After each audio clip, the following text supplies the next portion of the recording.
বান্দরবান সীমান্তে বিজিবির অভিযানে অস্ত্র উদ্ধার। বান্দরবানের সীমান্তবর্তী দুর্গম দোপানীছড়ায় সন্ত্রাসী আস্তানায় অভিযান চালিয়ে স্বয়ংক্রিয় যুদ্ধাস্ত্র, গোলাবারুদ, ড্রোন ও সিগন্যাল জ্যামার সহ বিভিন্ন সরঞ্জামাদি উদ্ধারের তথ্য দিয়েছে সীমান্তরক্ষী বাহিনী বিজিবি। শুক্রবার বিজিবির এক বিজ্ঞপ্তিতে এই তথ্য তুলে ধরা হয়েছে। খাগড়াছড়িতে পাহাড়ি বাঙালি সংঘর্ষ ও মৃত্যু অগ্নিসংযোগের ঘটনার জেরে সহিংসতা ছড়িয়ে পড়ে আরেক পার্বত্য শহর রাঙ্গামাটিতে। সংঘর্ষে হতাহতের মধ্যে বান্দরবানে অভিযানের তথ্য দিল বিজিবি। বৃহস্পতিবার খাগড়াছড়িতে পাহাড়ি ও বাঙালিদের মধ্যে সংঘর্ষে ৩ জন নিহত ও অন্তত ১৫ জন আহত হওয়ার খবর আসে। শুক্রবার বান্দরবানে মারা যান আরও একজন। শুক্রবার পাহাড়ের সহিংসতা ও প্রাণহানির ঘটনায় গভীর দুঃখ প্রকাশ করে সব বাহিনীকে সর্বোচ্চ সংযম প্রদর্শন এবং পার্বত্য ৩ জেলার সবার নিরাপত্তা নিশ্চিত করার নির্দেশ দিয়েছে অন্তর্বর্তী সরকার।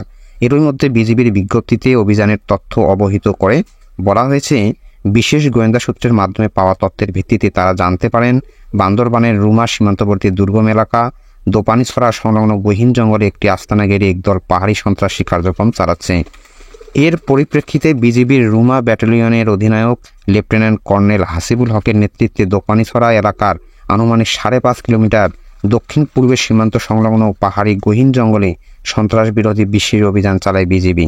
বিজ্ঞপ্তিতে বলা হয়েছে, অভিযানে সন্ত্রাসীদের আস্তানা থেকে 2টি অটোমেটিক কার্বাইন অ্যাসল্ট রাইফেল, একটি সেমি অটোমেটিক অ্যাসল্ট রাইফেল, 3টি SBBL 21 রাউন্ড তাজা গুলি, একটি অত্যাধুনিক প্রযুক্তির ড্রোন, একটি সিগন্যাল জ্যামার সহ বিভিন্ন ধরনের ক্যামেরা, গোপন ভিডিও রেকর্ডার, 2টি ওয়াকি-টকি, একটি দূরবীন সহ কয়েকটি মোবাইল, সোলার সিস্টেম ও ধারালো অস্ত্র উদ্ধার করা হয়েছে।